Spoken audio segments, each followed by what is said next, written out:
Akıllı fikirlerini aytıp bitirdiler. Türkümde ayttılar, biz Rossiya territoriyasında, Rossiya yerinde yaşayız. Bizde bari tek bir gene til, Rus tiline devlet tili olarak yetiştik. Bir Türküm çıkış yasadı. İkinci dilden biz Milli Respublika, biz Tataristan'da yaşayız. Bizde bari tek Tatar tiline devlet tili olarak yetiştiydi. Üçüncü Türküm, o Türkümün iştakisi Metimirşehir buluşaymayıp idi. O aytdı, bizde Tatarlar hem Ruslar bir tegiz şamada ko'lamag'andan hem şu an eğer de biz iki tilini de devlet tili etmesek bizde bir qaysında tinchlik kelishib yashab bo'lmayacak deb aytdi.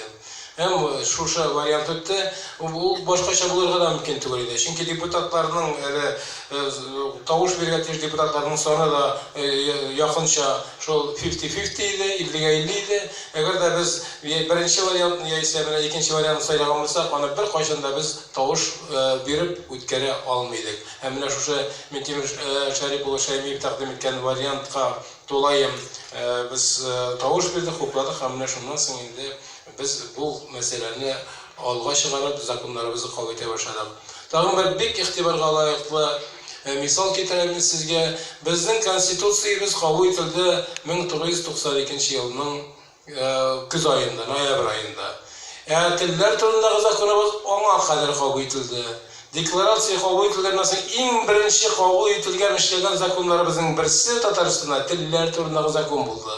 Bu endi o'zigina söylab turadi, ne kadar muhim problem bo'lib turadi til problemasidan.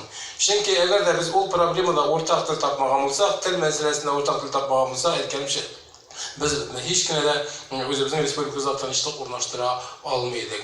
O tinchlik hali tezgina umlaşıp bitmedi. Çünkü tiller turundagi zakon kabul etgandan so'ng bizga programma kabul etiladi kerak edi. Chunki zakon o'zidan o'zi ishlab keta olmay, ham bu programmani biz 2 yil bo'yi ishladik. 92 yıldan başlayıp 94 yılga qatli. Chunki Rossiyada buning o'rnagi yo'q edi.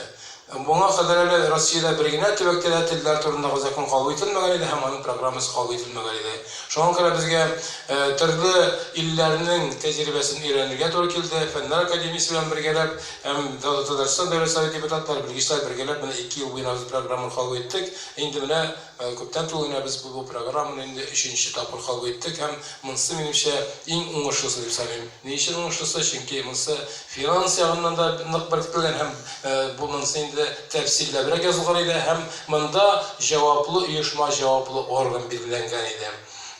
Bu yolda biraz sonra kabul edilen programını indi İngilizce aytıp ötdi. Mag'arib hem fen ministrlik alıp bara, hem bek matırgını alıp bara. Hem bu bek dürüst. Çünkü tilinin en ko'p qo'llanilgan o'rni ol Mag'arib sistemasında.